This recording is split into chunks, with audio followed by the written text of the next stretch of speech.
ऐकावे जनाचे करावे मनाचे. आता त्याच्यात फक्त मी करेक्शन करतो, ऐकावे कोणत्या जनाचे. म्हणजे तुम्हाला AI मधलं करिअर करत असताना तुम्ही जर बँकेतल्या माणसाला विचारणार असता, ते वडिलांचे मित्र घरी येतात चहा पिताना, इकडे काय करतोस तू, ह्याला करिअर गायडन्स म्हणत नाहीत. बॅट बॉल खेळून पैसे मिळतात का, परंतु सचिन तेंडुलकरनी किती 6 मारले किती पैसे मिळतात हा कधीच विचार केला नसावा. कोणतंही करिअर असू देत, आवडीचं असू देत नावडीचं असू देत, एक गोष्ट जर पाळली तर तुम्ही यशस्वी होणार. ती गोष्ट म्हणजे डिसिप्लिन.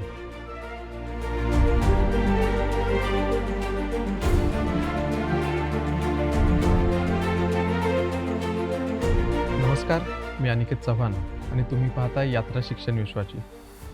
खरं तर आपली ही शिक्षण विश्वाची यात्रा मागील काही काळ थांबली होती, परंतु आपण हा प्रवास पुन्हा एकदा सुरू करतो आहे आणि आज अत्यंत महत्त्वाचा विषय घेऊन तुमच्यासमोर येतो आहे. नुकत्याच 10वी आणि 12वीच्या परीक्षा संपल्यात आणि आता या विद्यार्थ्यांसमोर प्रश्न पडतो की आता पुढे काय. याच प्रश्नावर सविस्तर बोलण्यासाठी एक चांगलं मार्गदर्शन आपल्याला आज जे करणार आहेत, असे करिअर मार्गदर्शक गेले अनेक वर्ष ज्यांनी हजारो विद्यार्थ्यांना योग्य असं करिअर मार्गदर्शन देऊन त्यांना योग्य वाटेवर नेलं, मोटिवेशनल स्पीकर, लेखक, आमचे मार्गदर्शक माननीय श्री प्राध्यापक विजय नवले सर आज आपल्यासोबत आहेत. सर, तुमचं स्वागत आहे यात्रा शिक्षण विश्वाची या आमच्या विशेष सदरामध्ये. धन्यवाद. आणि सर, आम्हाला ऐकायला आज आवडेल की 10वी आणि 12वीचे विद्यार्थी, आता मागच्या महिन्यामध्ये परीक्षा संपली आहे, विद्यार्थी दबावाखाली असतात, पालकांच्या असतील, समाजाच्या असतील, मित्रमैत्रिणींच्या असतील, पालक हे गोंधळलेले असतात. आणि अशा या सर्व परिस्थितीमध्ये विद्यार्थ्यांना जर योग्य करिअर निवडायचं झालं तर कशा पद्धतीने त्यांनी निवडलं पाहिजे, कोणत्या गोष्टींची काळजी घेतली पाहिजे, या सर्व गोष्टी आपण याच्या आपल्या या सदरामध्ये त्याची चर्चा करूयात. परंतु पुढे जाण्याआधी सर, मला असं वाटतं की मी आत्ताच म्हटलं की हे विद्यार्थी एक विचार करत असतात की आता पुढे काय. तर असा प्रश्न तुमच्या आयुष्यामध्ये कधी आला होता का की आता पुढे काय, आणि त्यावर तुम्ही काय निर्णय घेतला? तसं म्हटलं तर प्रत्येक व्यक्तीला जो करिअर करतोय त्याला त्याचा ध्येयमार्ग जरी माहिती असला आणि अंतिम गंतव्यस्थान जरी माहिती असलं तरीसुद्धा प्रत्येक दिवस आता पुढे काय हा मुद्दा असतो. कारण त्या विचार प्रक्रियेतून तो व्यक्ती अधिकाधिक त्याच्या ध्येयाकडे जाण्यासाठीची धार लावत असतो स्वतःला. त्यामुळे हा मुद्दा खरं तर रोजच येतो की आता पुढे काय, म्हणजे ठरलेला प्लॅन अधिक चांगला कसा करता येईल किंवा काय.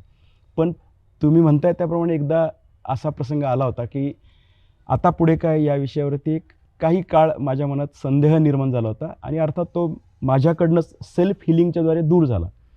तो प्रसंग असा होता की 2016 साली सातत्यपूर्ण व्याख्यानांमुळे किंवा अनेक ठिकाणी सोयी असतात असं नाही, काही वेळा माईक चालू नसतो, कधी कधी लाईट जाते, कधी कधी खूप मोठ्या संख्येने विद्यार्थी असतात आणि अशामध्ये आवाज घुमत असतो. या अनेक कारणांमुळे आणि माझा जो त्याच्यातला जो उत्साह आहे आत्तापर्यंत व्याख्यानांसाठीचा की थांबायचंच नाही, या प्रक्रियेतून असं झालं की 2016च्या आसपास माझा आवाज हळूहळू कमी होत गेला. म्हणजे आवाज आधी बसला, नंतर खरखरीत झाला आणि एक पॉईंट असा आला की माझ्या म्हणजे ज्याला असं म्हणतो आपण कंठ जो असतो त्यातून आवाज येणं बंद झालं. अरे बापरे. आणि 3 महिने माझ्या स्वरयंत्रातून आवाज येत नव्हता. मी बोललो तर फक्त हवा बाहेर यायची. आणि ही परिस्थिती माझ्यासाठी अशी होती की माझं जर म्हणजे माझा जो छंद आहे, माझं जे पॅशन आहे की भाषण करणं किंवा बोलणं, तर हे पूर्णपणे थांबलं. आणि हे 1-2 दिवस नाही तर जवळजवळ 3 महिने मी बोलू शकत नव्हतो. मी सर्वसामान्य उपचार करून पाहिले की आपल्याला एक विश्वास असतो की काहीतरी किरकोळ असेल, कदाचित तेलकट खाण्यामुळे झालं असेल. पण जेव्हा अंतिम निर्णय झाला की हे याच्यावरती स्वरयंत्रावरती गाठ आलेली आहे आणि ती गाठ निघाली नाही तर बोलता येणार नाही, आता हे ऑपरेट करावं लागेल. आणि हे ऑपरेशन जे असतं ते तसं म्हटलं तर नाजूक असतं.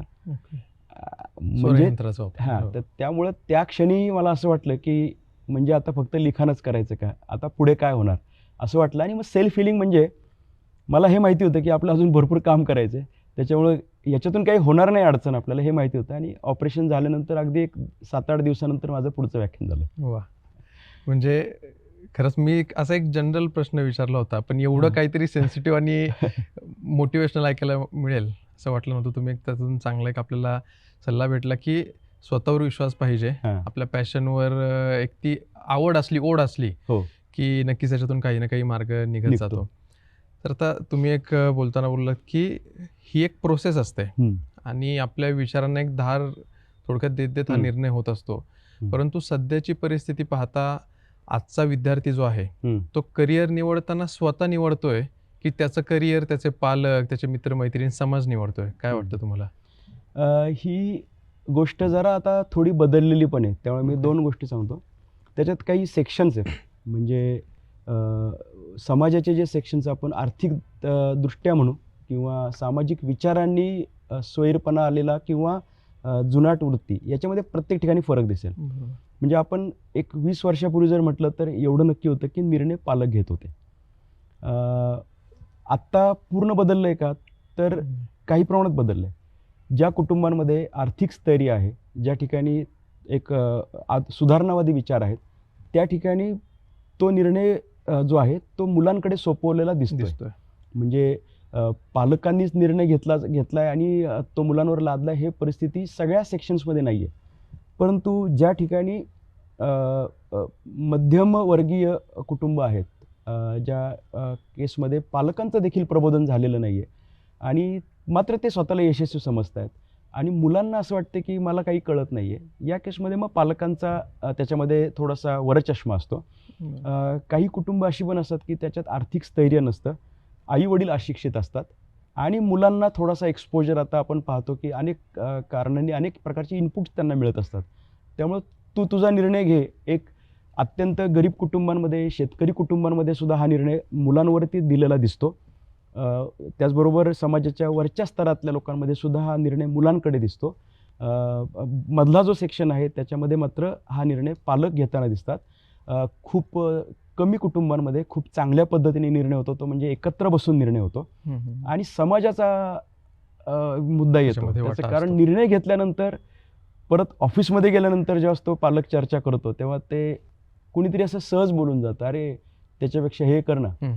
आणि मग काही नाही, त्याच्यातून फक्त एकच होतं की आहे तो माणूस डिस्टर्ब होतो.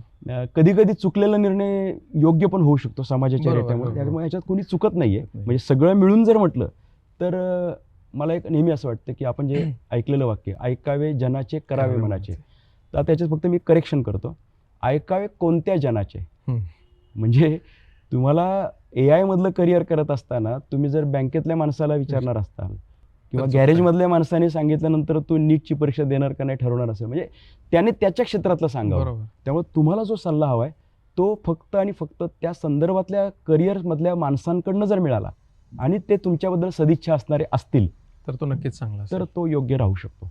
याच अनुषंगाने अजून एक की सपोज असा एखादा विद्यार्थी आहे, तर 10वीची किंवा 12वीची एक्झाम दिलेली आहे, त्याला काहीतरी वेगळं करिअर करायचं आहे, परंतु घरून किंवा एकंदरीतच तुम्ही सांगितलं की मध्यमवर्ग असेल किंवा काही ठराविक याच्यामध्ये तो निर्णय पालक घेत असतात किंवा तिथे वर चष्मा पालकांचा असतो आणि त्याच्यामुळे बऱ्याच केसेसमध्ये पालकांना असं वाटतं की अरे, उदाहरणार्थ आपण फोटोग्राफी जस्ट एक तात्पुरतं घेऊयात, फोटोग्राफीकडे करिअर म्हणून बघणारे कदाचित पालक खूप कमी असतील, परंतु विद्यार्थ्याची आवड असेल किंवा कुठून तरी पाहिलं असेल, ऐकलं असेल, त्याला ते करिअर करायचं असतं आणि मग पालकांना असं वाटतं की नाही, हे नको, काहीतरी सेफ ऑप्शन पाहिजे, तो आर्किटेक्चरच कर, BCom कर, जे काही असेल ते सेफ ऑप्शन एक पाहिजे असतो.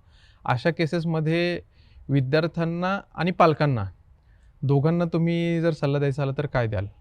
याला आपण हटके करिअर्स म्हणतो. ही करिअर्स खास करून छंदांवर आधारित करिअर्स असू शकतात. याच्यामध्ये मुलाचा टोकाचा इंटरेस्ट जर त्याच्यामध्ये असेल तर निश्चितपणे थोडंसं द्वंद्व चालू होतं की मग हे करूयात का पारंपरिक करिअर्स करूयात की जे आता सध्या ट्रेंडिंग आहेत. आणि याच्यामध्ये पालक अनेकदा मुलाच्या भवितव्याच्या दृष्टीने, स्टॅबिलिटीच्या दृष्टीने आणि एक ज्याला मॅच्युअर थॉट म्हणून असा विचार करतात की पण याच्यात कुठं पैसे मिळणार आहेत. बरोबर. आणि मुलाचं मात्र असं असतं की तो जर दिवसरात्र त्याचा विचार करत असेल तर त्याला रिस्क वाटत नाही. परवाच आमच्याकडे अशी एक केस आली होती की मुलीला ॲक्टिंग क्षेत्रात करिअर करायचं आहे. आईवडिलांचं असं म्हणणं आहे की ॲक्टिंग हे करिअर नाही होऊ शकत. आणि जेव्हा मी त्या प्रत्यक्ष विद्यार्थ्याशी बोलल्यानंतर लक्षात आलं की म्हणजे त्या मुलीला त्याच्यात इंटरेस्ट आहे. मग आता या ठिकाणी आम्ही काय करत असतो की साधारणतः 12वी स्तरावरती तुमची ह्या क्षेत्रातली प्रगती किती झालेली आहे, काही मेजरेबल्स पाहायला पाहिजेत. म्हणजे तो विद्यार्थी समजा स्पोर्ट्समधला असला, किमान तू स्टेट लेवलला गेला आहेस का, बरोबर. का तू गल्लीतल्या क्रिकेटमध्ये काहीतरी खेळतोस आणि तू म्हणतो मला ह्याच्यात करिअर करायचं आहे. वा तुझ्या वयाचं असताना सचिन तेंडुलकर इंटरनॅशनल क्रिकेट खेळत होता. म्हणजे तुझी त्यातली पहुंच किती आहे ही 10वी-12वीच्या स्तरावरती एक त्याला काहीतरी एक आकार प्राप्त जर झाला असेल तर आपण विचार करू शकतो की ह्याला करिअर करायचं आहे. बरोबर. आणि मग ज्या केसमध्ये आपल्याला कन्फ्युजनचं वातावरण आहे की नाही थोडंसं मी मिळवलंय आणि आता तो खूप करणार आहे पण मग तरी अजून 100% गॅरंटी नाही, या केसमध्ये आपण त्याला असं म्हणू शकतो की त्या विषयातलं प्रशिक्षण तू घेशील का, आणि at the same time minor लेवलला पारंपरिक शिक्षण म्हणजे शिक्षण थांबवायचं नाही आहे, मायनर लेवलला म्हणजे उदाहरणार्थ त्याने क्रिकेट प्लस BBA केलं तर ते चालू शकणार आहे कारण तिथे पण लोड कमी त्याचा. आणि तिसरी एक शक्यता म्हणजे त्याला ते आवडतंय, त्याला ते जमतंय, परंतु त्याचा पण थोडासा विश्वास कमी आहे त्याच्यावर. अशा केसमध्ये आपण त्याला सांगतो की आता मेजर जे आहेत ते पारंपरिक करिअर घे, म्हणजे उदाहरणार्थ इंजिनिअरिंग कर, क्रिकेट चालू ठेव, फोटोग्राफी चालू ठेव. एक विशिष्ट अशी वेळ येईल की त्या वेळेमध्ये जर आता हेच ते छंद जपायला आपण सांगतो, बरोबर. जर तू असा छंद जपला 4 वर्ष पुढची आणि एका पॉईंटलाच लक्षात आलं की आता हा सरपास करतोय त्याच्या पारंपरिक शिक्षणाला. अनिल कुंबळे इंजिनिअरिंग करताना क्रिकेट चालू ठेवलं, पण ज्या क्षणी लक्षात आलं की क्रिकेट हेच माझं मुख्य करिअर होतं तेव्हा इंजिनिअरिंग स्टॉप म्हणजे त्यातलं काम थोडंसं नाही बाजूला केलं. आहे. संदीप खरे गीतकार म्हणून पुढे आले त्यावेळेस, परंतु आधी त्यांचं शिक्षण पण इंजिनिअरिंगच्या बॅकग्राऊंडचं आहे असं माझ्या बरोबर. कानावरती आलंय. तुमचे डॉक्टर सलील कुलकर्णी पारंपरिक शिक्षण घेतलंय मेडिकलचं, परंतु ज्या क्षणी म्युझिक हे पुढे जाताना दिसतंय तेव्हा मग या शिक्षणाला थांब. पण प्लॅन B असायला पाहिजे असं ज्या क्षणी तो छंद हा पराकोटीचा असतो. जसं की माझ्याकडे एक विद्यार्थी आला होता, त्याचं 7वीमध्ये असताना एक पुस्तक प्रकाशित झालंय अरे वा. आणि पुरातत्वशास्त्र हा त्याचा आवडीचा विषय आहे. या ठिकाणी मला तुम्ही सांगा, जर ह्या विद्यार्थ्याला जर मी सिव्हिलला जा असं म्हटलं तर ते चुकणार आहे, मेकॅनिकलला जा म्हटलं तर चुकणार आहे. खरंय. आणि म्हणून तेवढ्या लेव्हलचा जर छंद असेल तर मात्र आपण त्याला फ्री हँड द्यायला पाहिजे. आणि त्याला रिस्क वाटत नसेल तर पालकांनी घाबरून जायची गरज नाही. अर्थात त्या तिन्ही केसेस महत्त्वाच्या आहेत, बरोबर. त्यामुळं पालकांचं पण ते चुकत नसतं. बेटर साईड इमॅजिन करा की लता मंगेशकरांनी जर BCom केलं असतं किंवा त्या CAची तयारी करत असत्या तर आपण एक चांगल्या गायिका हरवल्या असत्या. त्यामुळं ते दोघांचा बॅलन्स राहिला पाहिजे आणि हे दोन्ही विद्यार्थ्यांनी पण लक्षात घेतलं पाहिजे आणि पालकांनी पण लक्षात घेतलं पाहिजे. तर आता याच्यावरूनच तुम्ही बोलताना आत्ता बोललात की पालकांचा किंवा विद्यार्थ्यांचा जो काही हेतू काही चुकीचा नसतो दोघांचा, पण एक आवड म्हणून हे करत असतो. आणि हे होत असताना मला आणखी एक लक्षात येतं की प्रत्येक काही 5-7 वर्षानंतर एक करिअरचा एक ट्रेंड येतो. आता गेले काही कदाचित 5-10 वर्षापूर्वी इंजिनिअरिंगचा खूप ट्रेंड होता. तसे सध्या आपल्याला AI असेल किंवा डाटा सायन्स असेल, परदेशात जाऊन शिक्षण घेणं असेल, असे ट्रेंड्स मागच्या काही वर्षामध्ये 1-2 वर्षामध्ये वाढलेले दिसत आहेत. तर हे खरंच ट्रेंड्स फॉलो केले पाहिजेत का? ज्यावेळेस तुम्ही कालानुरूप चालता तेव्हा तुम्ही ट्रेंड फॉलोच केले पाहिजेत. कारण ट्रेंड काय सांगतो आपल्याला की तू ह्याच्यावरती जर ह्या गाडीवर जर बसलास तर तू योग्य ठिकाणी पोहोचणार आहेस, हे ट्रेंड सांगतो. ट्रेंड लवकर कॅच करता आला पाहिजे. म्हणजे उदाहरणार्थ 90sमध्ये जेव्हा सॉफ्टवेअर येत होतं तेव्हा ज्यांनी तो ट्रेंड लक्षात घेतला त्यांनी ते पहिल्या, आपण ज्याला म्हणतो ना, पहिल्या पंक्तीला बसले. त्यांना मिळालं तर सगळं गरम गरम आणि सगळं चांगलं मिळालं. तर तुम्हाला ट्रेंड लवकर ओळखता आला पाहिजे. आता जे ट्रेंड आता सिद्ध झालेत की हे ऑथेंटिकेट ट्रेंड्स आहेत, प्रूव्ह केलेत त्यांनी, तर त्या ट्रेंड्सला त्या मागे जायला हरकत नाही. पण कुणी नको जायला जर ज्याचा त्या ट्रेंडशी काही दुरान्वयी संबंध नाही आहे. म्हणजे जर एखादा व्यक्ती ॲग्रिकल्चरमध्ये छान काम करूच शकतोय अशी त्याची परिस्थिती आहे, त्याची खूप शेती आहे, त्याच्याकडे त्या गाई म्हशी त्या पेट्सबद्दल किंवा जनावरांबद्दल प्रेम आहे, त्याला आधुनिक शेतीबद्दल इंटरेस्ट आहे, तो त्याबद्दल वाचन करतो आहे आणि खूप शेती आहे त्यांची, म्हणजे त्याला प्रयोगाला सगळं जागा आहे आणि बॅकग्राऊंड आहे. ह्या परिस्थितीत हा मुलगा जर AIकडे गेला, आता AIचा ट्रेंड आहे मान्य, किंवा एखाद्या म्हणजे खूप इथं सगळं मोठं साम्राज्य आहे आणि अशा परिस्थितीत हा विद्यार्थी काहीतरी पेंटिंगचा ह्याच्यातकडे, त्याला असं वाटलं की मला ह्याच्यात आंतरराष्ट्रीय स्तरावरती काहीतरी करता येईल, तो ट्रेंड आहे सध्या, तर ते चुकणार आहे. त्यामुळे ट्रेंडचा विचार करावा. अगदीच दरवेळेसच प्रवाहाच्या विरोधात धावणं चुकीचं आहे. असामान्य व्यक्तीने मात्र त्याचा रस्ता स्वतः तयार करायला हरकत नाही. आणि जरी तुम्ही त्या ट्रेंडच्या मागे जाणार असाल तरी त्या ट्रेंडचा तुमच्या क्षेत्राशी किंवा तुमच्या आवडीशी कसा संबंध जोडला जाऊन त्याच्यामध्ये काय करिअर होऊ शकतं का? AIचा वापर शेतीमध्ये होऊ शकतो. अशा पद्धतीने त्या विद्यार्थ्यांनी विचार केला पाहिजे. आता बऱ्याच ठिकाणी सर आपण पाहतो की विद्यार्थी थोडेसे कन्फ्यूज झालेले असतात किंवा मी सांगितल्याप्रमाणे मग मित्र कोणी इंजिनिअरिंगला जाणार असतो, हम्म. मैत्रीण कोणी आर्किटेक्चर हम्म. करणार असते, अशा बऱ्याच गोष्टी असतात. घरातले भावंड काहीतरी वेगळं सांगत असतात किंवा हम्म. त्यांच्याकडून वेगळं ऐकत असतात. पालकांचं कोणीतरी हं. शेजारी राहणारं वेगळं काहीतरी अपेक्षा असतात किंवा जस्ट बोलता बोलता बोलून जातं की नाही ही हम्म. फील्ड चांगली आहे. आणि अशा परिस्थितीमध्ये विद्यार्थी खूप गोंधळून जातो आणि मग एका पॉईंटला असं होतं की अरे मला काही कळतच नाही की पुढे काय करावं. हम्म. असा विद्यार्थी एखादा जर आज तुमच्याकडे आला तर तुम्ही त्याला काय सल्ला द्याल? मुळात सगळेजण गोंधळलेले असतात. आपण जेव्हा बरोबर. आयुष्याचा खूप मोठा निर्णय घेतो, गाडी विकत घेताना, कपडे विकत बरोबर. घेताना, आपण इथं सुद्धा गोंधळतो. तर हा तर करिअरचा निर्णय, कारण त्यात तुम्हाला 40 वर्ष पूर्ण काढायची. आयुष्य आहे. तर गोंधळलेली परिस्थिती असते. बऱ्याच वेळा आधी ठरलेलं असून सुद्धा मुलं गोंधळलेली असतात. काउन्सिलिंगशी मध्ये आम्ही काय करतो की एक पुरेसा वेळ त्या मुलाला आणि पालकांना आम्ही देत असतो. म्हणजे अगदी 2-2.5 तास लागले तरी चालतील, त्याला घाई नको. त्याच्यामध्ये आत्तापर्यंतचा त्या मुलाचा जो ट्रॅक आहे, म्हणजे त्याच्या अभ्यासाचा, त्याच्या मार्कांचा, त्याच्या सवयींचा, हा सगळा ट्रॅक मी पालकांशी बोलून आणि त्या मुलाशी प्रत्यक्ष बोलून मी कागदावरती घेतो. ओके. म्हणजे म्हणजे हा उठतो किती वाजता, ह्याची अभ्यासाला बसायचा स्टॅमिना किती आहे, हा स्वतःहून अभ्यास करतो का सांगावं लागतं. कारण याच्यातून आमचे अनेक निर्णय पुढचे, बरोबर. कारण लक्षात त्याने आलं. निर्णय घेतलाय, पण ते तुला ते चाललं पाहिजे ना फील्ड. चाललं. खरं आहे. हां, म्हणजे तू भित्र आहेस आणि तू म्हणतोस की मला पायलट व्हायचं आहे.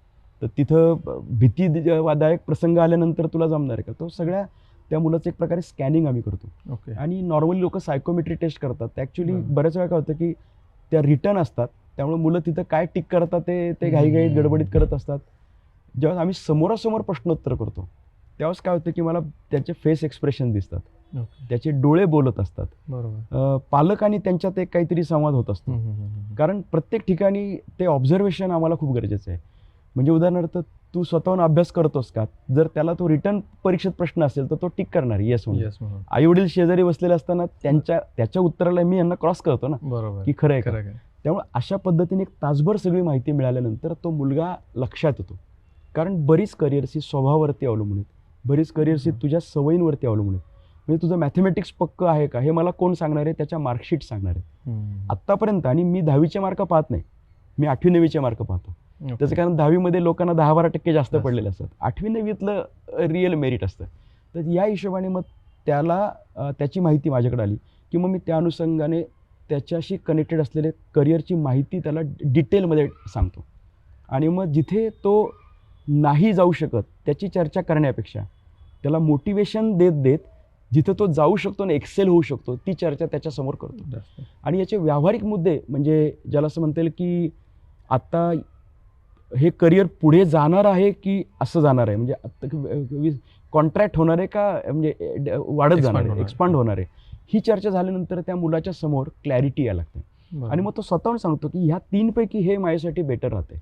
म्हणजे कापडाच्या दुकानात गेल्यानंतर ज्यावेळेस आपण त्या लोकांना ढिगारा मांडण्यापेक्षा की मला हे नकोच आहे, ते नकोच आहे आणि मला मग आता ह्या 3पैकी फायनल, अशा पद्धतीने आम्ही ते करिअर फायनल करतो. आणि जे तिथे त्याचे काय म्हणता येईल की चुकून अपयशी होण्याचे मुद्दे आहेत, तर त्या मुद्द्यांना आम्ही प्लॅन बी काढून देतो. म्हणजे समजा हे नाही झालं तर काय, त्यामुळं त्याचं 100% कन्फ्युजन दूर होतं.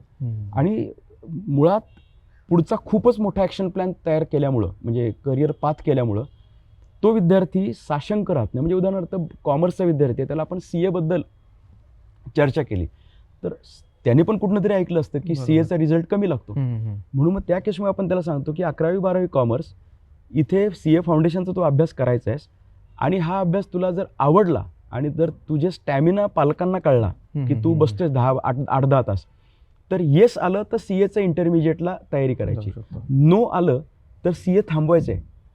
आणि तुझी थिअरॉटिकल उत्तरं मोठी आहेत आणि न्यूमरिकलला अडचण आहे, मग कंपनी सेक्रेटरीचा विचार करायचा आहे. असा प्लॅन दिल्यामुळं. आणि मग ह्याच्यात परत आपण देतो की जर मध्यम लेवलचं आहे, म्हणजे ना या टोकाचं ना त्या टोकाचं, तर त्या केसमध्ये आपण त्याला मग ग्रॅज्युएशन नंतर MBA फायनान्स असा मध्यममार्गी ऑप्शन देतो. आता त्याला असं लक्षात येतं की अरे आता माझं जे कन्फ्युजन आहे ते माझ्या वर्कवरती आपोआप स्क्रीन आउट करणार आहे. बरोबर. आणि मग ते जे उत्तर असणार आहे ते खरं असणार आहे. आणि म्हणून तो 100% म्हणजे ज्याला असं म्हणतो की क्लॅरिटी येऊन तो निर्णय घेतो. आणि त्याचं एक प्रेशर त्याच्यामध्ये राहणार नाही की ठीक आहे, एक ऑप्शन आपण जर पुढच्या 1-2 वर्षात आपल्याला नाही तर सेकंड ऑप्शन आपल्याकडे आहे, प्लॅन बी आहे. बरोबर. सर, तुमच्या अनुभवातून आता गेले अनेक वर्ष, जवळपास माझ्या मते 25 वर्ष तुम्ही या क्षेत्रामध्ये काम करताय, पण शेवटी एक ह्युमन सायकोलॉजी असते आणि मला असं वाटतं की त्या सायकोलॉजीनुसार विद्यार्थी किंवा पालक काही ना काही ठराविक स्पेसिफिक चुका करत असाव्यात बरोबर. करिअर निवडताना. तर तुमच्या अनुभवातून गेल्या या 25 वर्षाच्या अनुभवातून अशा कुठल्या 3 चुका आहेत जे विद्यार्थी आणि पालक करिअर निवडताना करतातच असं तुम्हाला वाटतं? अगदी स्पेसिफिकली सांगतो.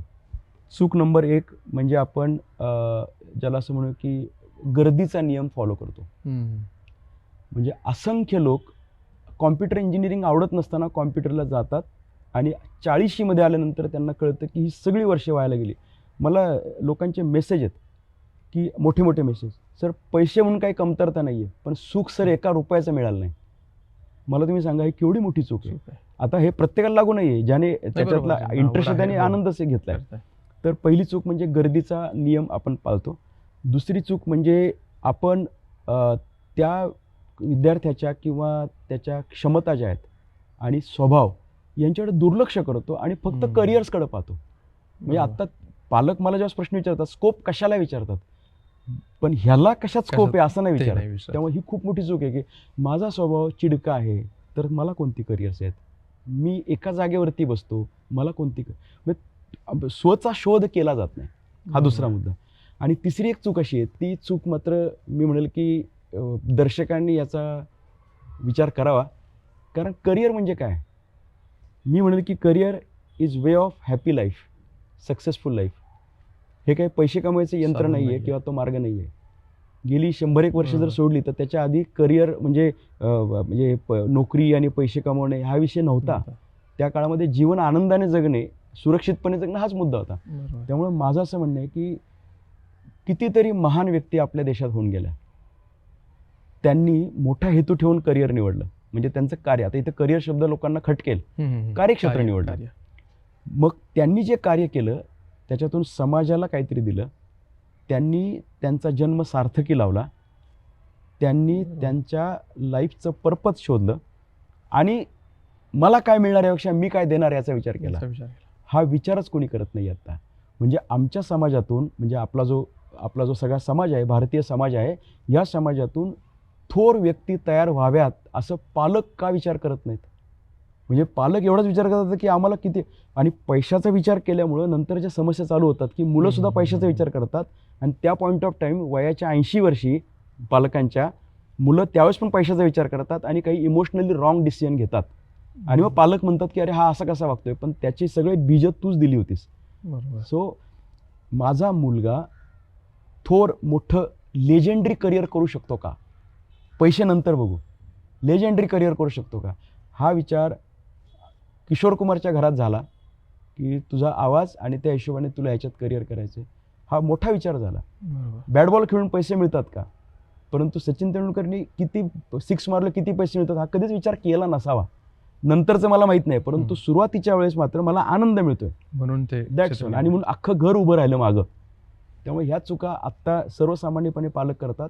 माझ्या घरातला मुलगा हा जगातला नंबर 1, देशातला नंबर 1, कदाचित माझ्या भागातला दर्जेदार व्यक्ती होऊ शकतो, हा विचारच सोडून पगार कुठे मिळतो, पैसे कुठे मिळतात, असेच एक मी याला नाव दिले की पैसे किती मिळतात हा दरिद्री विचार घेऊन आपण पुढे जातो.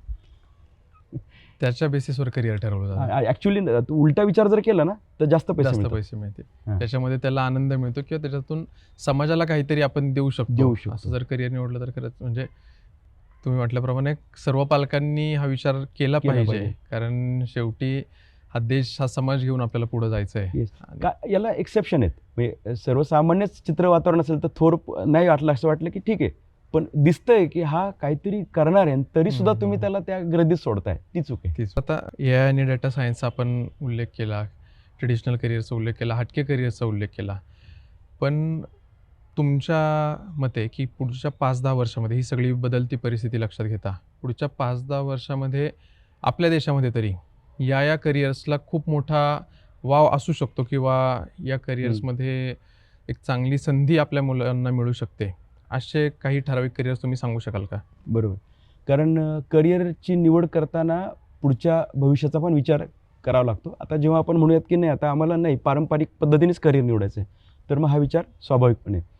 तर आता जे लोकांना माहिती आहे ते आपण पुन्हा एकदा एका ओळीत सांगतो की आता AI, ML, DS, robotics, computer science engineering, medical, त्याचबरोबर हेल्थ सायन्सशी संबंधित अनेक गोष्टी, हे करिअर्स तर राहणारच आहेत. बरोबर. पर्यावरणाचं करिअर ते कदाचित वेगळ्या स्वरूपात लोकांच्या पुढे येईल, कारण उलटपालट परिस्थिती होत असते. कधीकधी एका गोष्टीची फार आपण त्याचं शोषण झालं तर तिथून मग नवीन अंकुर फुटतात, त्या पद्धतीने ते होऊ शकतात. तरी स्पेसिफिकली मी जरा वेगळी करिअर्स असं सांगेल की जी चालतील पुढच्या काळात. त्यातलं एक आहे ते म्हणजे सायकॉलॉजी. जसे आपण यांत्रिक बनत जाऊ, यंत्र बनत जाऊ, रोबोट बनत जाऊ, तसतसं माणसांचा संवाद कमी होत जाईल आणि मनाचा विचार कमी होत जाईल. आज आपण सगळेच निर्णय जेव्हा डोक्याने घेतो किंवा यंत्रच आता इथून पुढे निर्णय देणार असेल, तर या केसमध्ये मनाशी संबंधित गोष्टी मागे पडतील, इमोशन्स मागे राहतील. आणि याच्यामध्ये मग नवरा बायको यांच्यातल्या समस्या त्या आपल्याला आता आपण पेपरमध्ये वाचतो की दुर्दैवाने अनेक गोष्टी घडतात तशा. कुटुंबातल्या अनेक सदस्यांचे एकमेकांचे असलेले वाद असतील. कॉर्पोरेट सेक्टरमध्ये जेव्हा आपण पाहतो की बॉस आणि कर्मचारी यांच्यातले वाद असतील. एखाद्या व्यक्तीचा त्याच्याशी स्वतःशीच असलेला वाद असतो, द्वंद्व आपण ज्याला शब्द वापरतो की मनाची द्विधा परिस्थिती. या परिस्थितीतून कधीकधी मला असं वाटतं की psychology point of view every person is patient सध्याच्या परिस्थितीत. आणि म्हणून त्यांना सगळ्यांना केटर करणारा सायकॉलॉजिस्ट म्हणजे जो समुपदेशक असेल. आज मी करिअर समुपदेशक म्हणून काम करताना मला असं वाटतं की वर्ध्यावरतून लोक येत आहेत, रत्नागिरी, म्हणजे याचा अर्थ असा आहे की त्या ठिकाणी या व्यवस्था नाहीत. क्लिअर कट व्हॅकन्सीज आहेत. म्हणजे मी आता हे सांगताना असं जाणीवपूर्वक सांगेल की काउन्सिलिंग म्हणजे जेन्युइन काउन्सिलिंग, म्हणजे विद्यार्थ्याच्या हिताचं काउन्सिलिंग, म्हणजे कुठल्या व्यवस्थेत काम करणारा नाही का ते, कारण काउन्सिलर शब्द कुणी कुणाला वापरतात. परंतु काउन्सिलिंग म्हणजे काय, तर त्या व्यक्तीला त्याचा विचार करून शास्त्रोक्त पद्धतीने त्याचं भलं करणारा असे काउन्सिलर. मग तो सायकॉलॉजी विषयातला असेल, अनेक प्रकारचे आपण ज्याला म्हणू की कॉर्पोरेट्समध्ये लागतील, पेशंटच्या संदर्भात तिथे काउन्सिलर्स लागतात, मनांचा विचार करणारे एक ते लागेल. दुसरं एक क्षेत्र आहे ते म्हणजे ॲग्रो प्रोसेसिंग. मला असं वाटतं भविष्यात की भारत हा बऱ्या अंशी जगाला अन्नधान्य पुरवणारा एक चांगला हब तयार होईल असं चित्र आहे. अर्थात हे अनेक तज्ज्ञांनी पण सांगितलं. तर शेतीवरती आधारित असलेले उद्योग, प्रोसेसिंग केल्यानंतर होणाऱ्या प्रॉडक्ट्सबद्दल कदाचित इथून पुढे जास्त बोलबाला राहील. म्हणजे ज्याचे शेतामध्ये बटाटे पिकत आहेत त्याने आता ते बटाटे पुढं सगळेच्या सगळे देण्यापेक्षा त्याच्या शेताच्या कॉर्नरला जर वेफर्स तयार करण्याचं युनिट चालू केलं तर ॲग्रो प्रोसेसिंग आणि मग अजून त्याला जोडून म्हणजे एक्सपोर्ट इम्पोर्ट हा एक करिअरचा एक चांगला भाग राहील असं मला वाटतं. आणि 2 मेजर सेक्टर्स, उद्योजकता आणि संशोधन, या 2 सेक्टर्समध्ये रिक्रुटमेंट एक प्रकारे म्हणजे जास्त प्रमाणात लोक जातील. आणि तुम्ही जर सहज आता तुम्ही हे सगळं चालवताय शैक्षणिक व्यवस्थापन, आजची मुलं थेटपणे सांगतायत की आम्हाला नोकरी नाही करायची, आम्हाला बिझनेस करायचा. एक बदल दिसतोय. आणि शेवटच्या वर्षातला विद्यार्थी मी जेव्हा व्याख्यानाला जातो तेव्हा सांगतात की सर आम्ही we are just waiting for the last paper. After that already we have done the formalities, we have started, that is startup is ready, आणि आम्ही ते आता कधी चालू करायचं असे आम्हाला घाई आहे. हे लोक आता एवढ्या स्पीडनी कामं करतात. उद्योजकता आणि भारत आता थोडंसं संशोधनाकडे कदाचित फंडिंग वाढलं किंवा काय झालं आणि लोकांची माइंडसेट चेंज झाले. पूर्वी कसं होतं, न्यूटन गॅलिलिओ अशाच पद्धतीचं संशोधन अपेक्षित होतं. आता तसं नाहीये. चालू याच्यामध्ये छोटं मायक्रो लेवलचं संशोधन अपेक्षित आहे.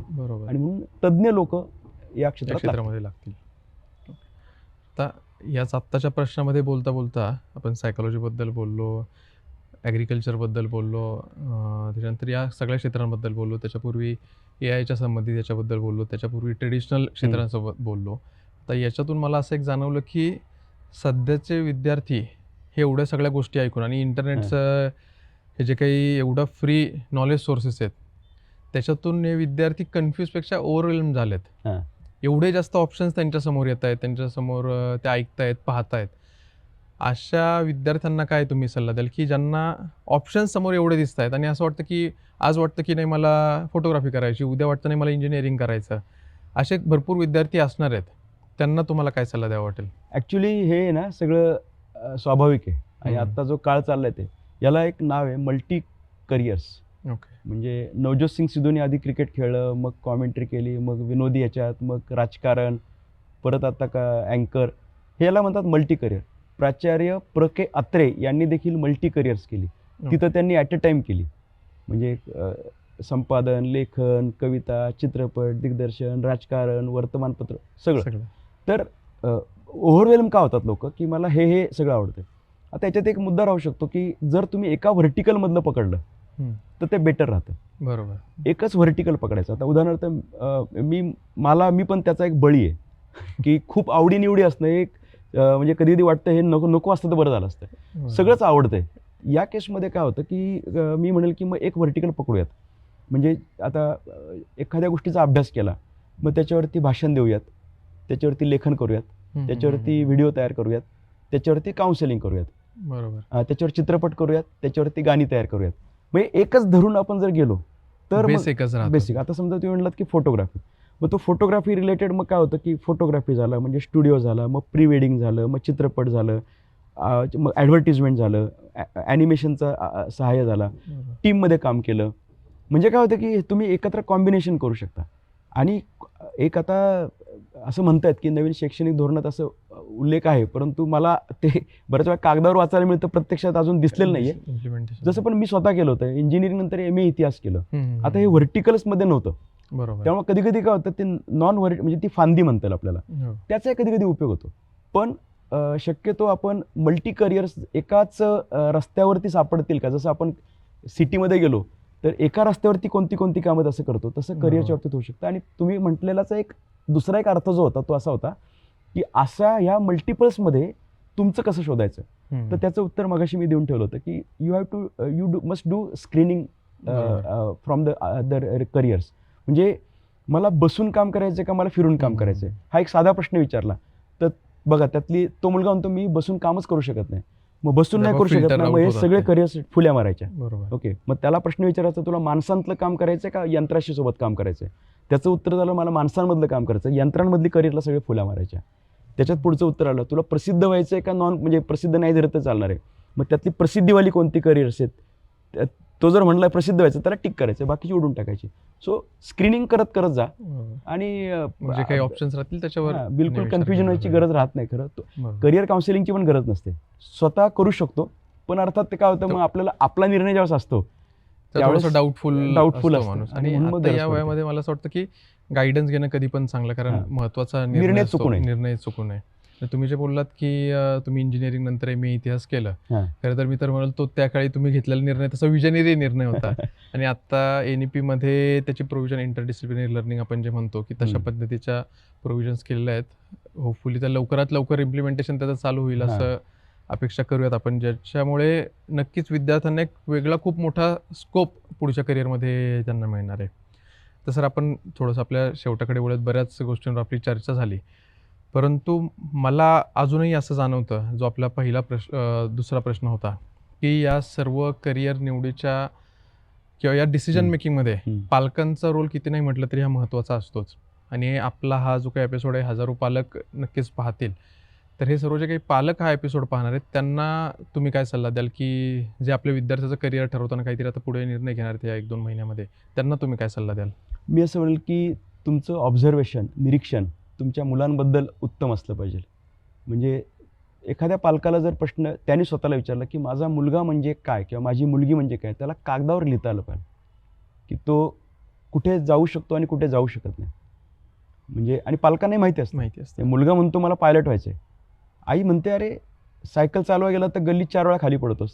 म्हणजे आईचं ऑब्झर्वेशन, बाबांचं ऑब्झर्वेशन हे परफेक्ट आहे. त्यामुळे ऑब्झर्वेशन उत्तम करा. यासोबतच जर माहिती उपलब्ध आहे आणि पालक सगळ्यांच्या हातात जर मोबाईल असतील, तर मी म्हणेल की पालकांनी आता बाकीचे रील्स बघत बसण्यापेक्षा किंवा एंटरटेनमेंट करण्यापेक्षा एक महिनाभर करिअरबद्दलची माहिती काढा ना. आणि मी तुम्हाला अजून एक गमतीशीर गोष्ट सांगतो, की करिअरबद्दलची माहिती की करिअर गायडन्स म्हणूनच असते असं नाही.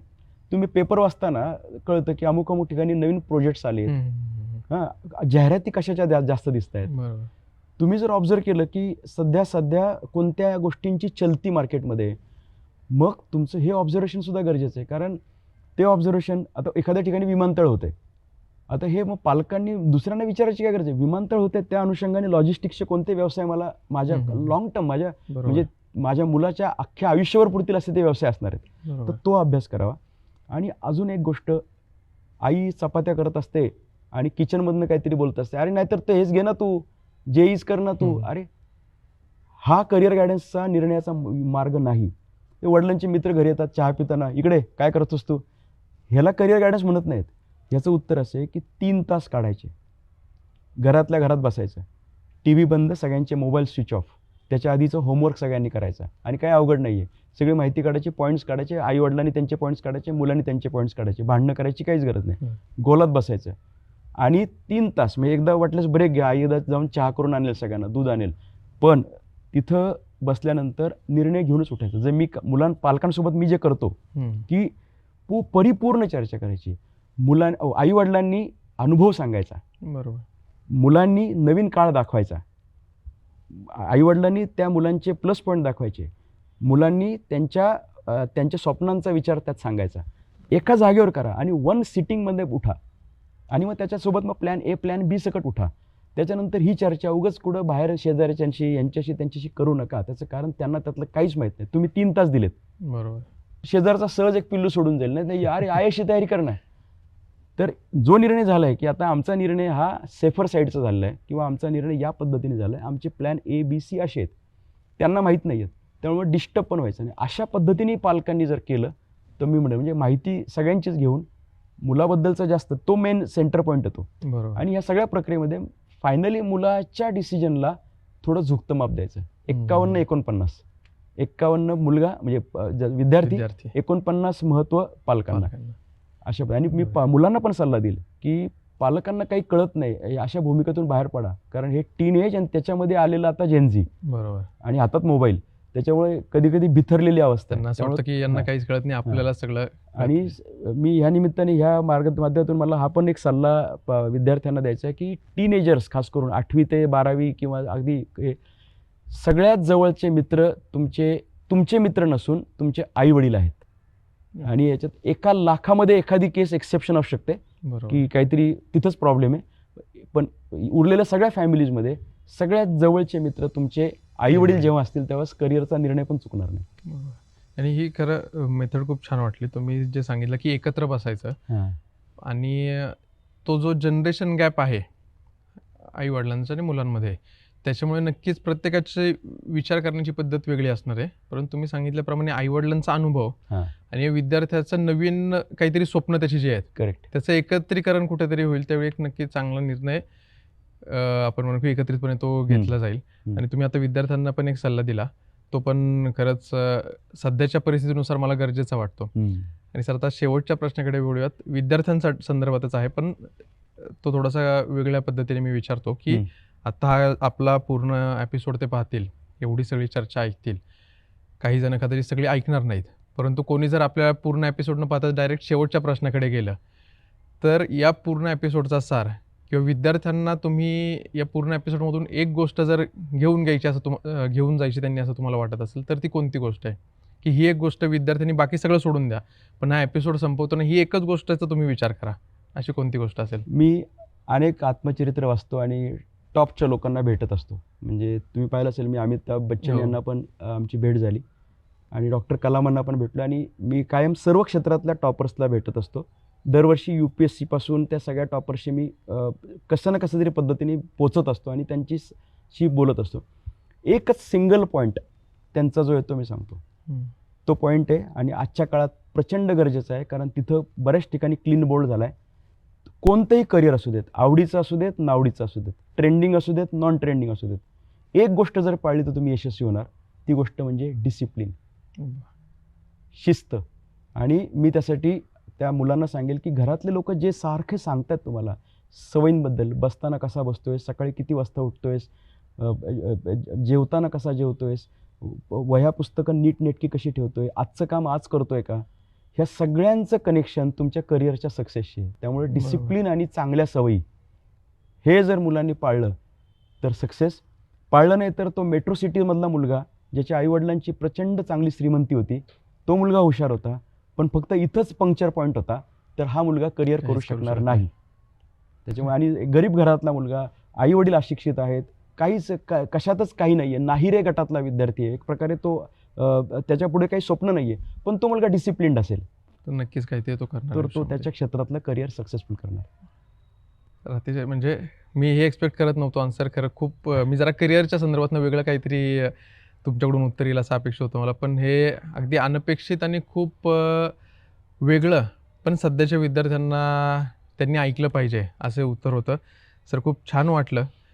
ही की जी काही चर्चा झाली ती नक्कीच आपल्या सर्व विद्यार्थ्यांना, पालकांना नक्कीच उपयोगी पडणार आहे. आणि सगळ्यांच्या आता लक्षात आलं असेल की करिअर आपण जे काही निवडणार आहे, हा काही एका दिवसात घ्यायचा निर्णय नाही आहे. तो एक आपल्या स्वतःबद्दल किंवा पालकांनी आपल्या विद्यार्थ्यांबद्दल, आपल्या पाल्याबद्दल समजून घेत तो निर्णय घ्यायचा आहे.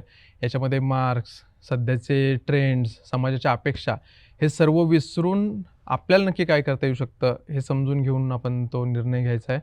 सर खरंच खूप धन्यवाद एवढ्या स्पष्ट आणि प्रामाणिक मार्गदर्शनाबद्दल. आमच्या या सर्व विद्यार्थ्यांना, सर्व व्ह्युअर्सना या आपल्या मार्गदर्शनाचा नक्कीच फायदा होणार आहे.